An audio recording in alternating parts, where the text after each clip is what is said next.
pesquisa de janeiro de 2020 do Instituto Datafolha, mulher, negra, que ganha até 2 salários mínimos por mês e tem apenas o ensino médio completo. Esse é o rosto da religião evangélica hoje.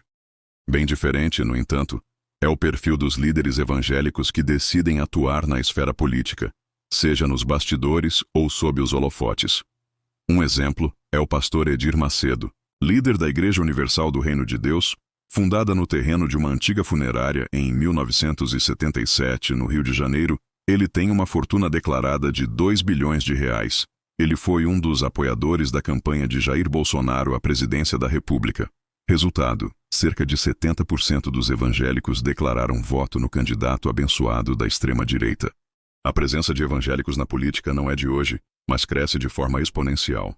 De 1982 para cá, o número de parlamentares declaradamente evangélicos passou de 12 para 90. Especialistas e evangélicos explicam que o avanço dos evangélicos na política responde a um projeto de poder, instigado pelos líderes religiosos e em aliança com a direita brasileira. Em 2008, o pastor Edir Macedo publicou o livro Plano de Poder, citando Maquiavel, apresentando Deus como um estadista e Adão e Eva como elementos de um estado de natureza ou de selvageria. Os cristãos precisam despertar ao toque da alvorada. A emancipação começa com o amadurecimento individual, o inconformismo com certas situações, o consenso em um ideal e a mobilização geral. 10 anos depois, nas eleições de 2018, o plano de poder estava em pleno andamento. Foram os pastores, apoiados por candidatos da direita, que levaram parte da população brasileira para as ruas. Houve uma mudança das igrejas evangélicas na política. No passado, elas tendiam a se manter distantes da lógica partidária. Nunca passou pela lógica evangélica assumir o poder, influenciar na política. Até porque a fé protestante é a que mais atuou na construção do Estado laico, justamente porque é um cristianismo tardio, que vai ser perseguido na cortina de ferro e depois no mundo islâmico. A lógica passou a entender que era preciso estar no poder para garantir o avanço da fé. Com a fé consolidada, veio o discurso da teologia da prosperidade. Se você foi eleito por Deus, você tem prosperidade econômica. O movimento das igrejas evangélicas, principalmente as neopentecostais, tem origem em uma interpretação bíblica que alguns teólogos chamam de teologia do domínio. Segundo essa teoria, a igreja teria recebido as promessas divinas direcionadas ao povo de Israel no Antigo Testamento, que envolvem fartura, domínio e governo de territórios e lugares de destaque na terra. Seria o modo de refletir aqui o que seria o reino dos céus prometido para os que creem no Cristo. Em 2009, aconteceu um evento, o Congresso Nacional dos 7 Montes, que tinha por objetivo reunir cristãos e lideranças de todos os lugares do Brasil para convocar uma grande mobilização em prol da necessidade de a igreja ir além das suas 4 paredes para conquistar espaços para o reino de Deus, o que eles chamaram de 7 montes da sociedade. 1. Artes e entretenimento. 2. Mídia e comunicação. 3. Governo e política. 4. Economia e negócios. 5. Educação e ciência. 6. Família. 7. Igreja e religião. Mas o propósito para o qual as lideranças de diversos cantos do mundo se reuniram em Lagoinha estava num livro lançado naquele mesmo ano, chamado 7 Montes, do apóstolo Fernando Guilhem, que coordenou o evento. O livro de Guilhem é um manual que procura justificar e contextualizar o projeto de poder das igrejas evangélicas se utilizando de textos do Antigo Testamento, que, segundo o autor, revelariam um modelo ideal de sociedade pretendido por Deus, além de conter estratégias de atuação e oração para que a igreja conquiste cada um dos 7 montes.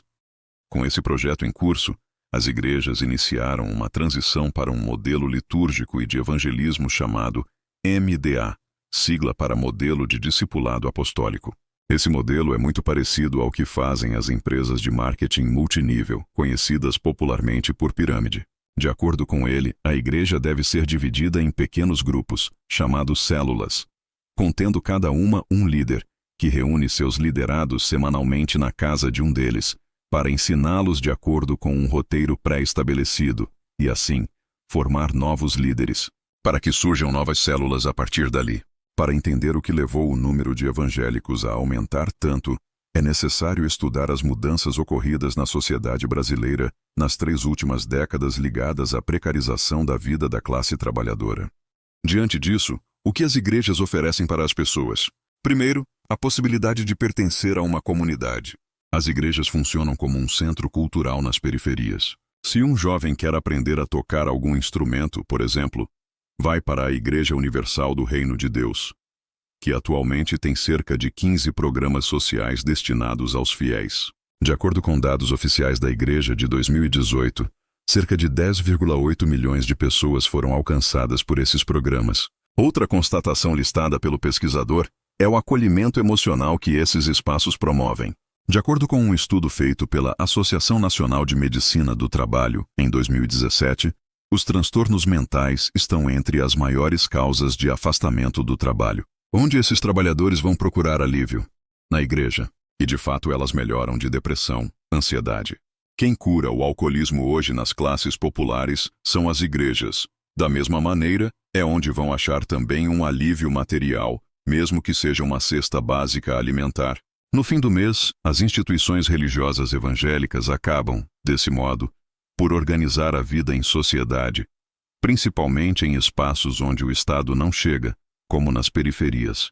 Ao passo que a religião evangélica se expande pelo país, o catolicismo perde espaço. As igrejas evangélicas entenderam os anseios da classe trabalhadora, com um discurso e um formato mais próximo da realidade do que a Igreja Católica.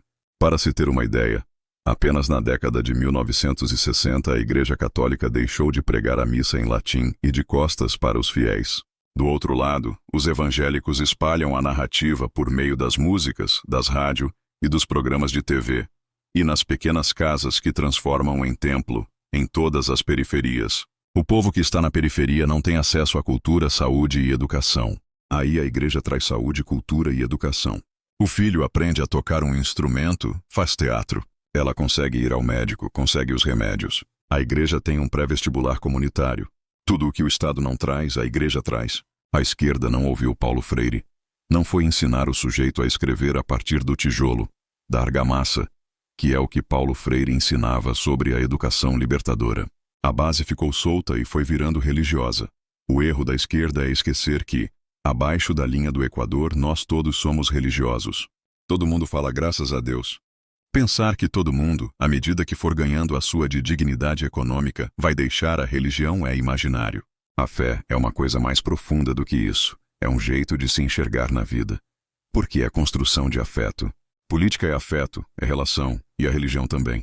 A esquerda deixou de fazer isso, e a direita usou esses pastores para captar e orientar a subserviência ao seu plano de poder. Devemos entender que o proselitismo é um dos fundamentos do cristianismo. Desde sempre, é uma crença que se propõe à conversão de outras pessoas. O que, a princípio, não é nenhum problema, desde que não se utilize de mentiras, abusos ou violência. É até natural que a representação política de determinado segmento da sociedade aumente se a população que a ele pertence também aumenta de forma expressiva.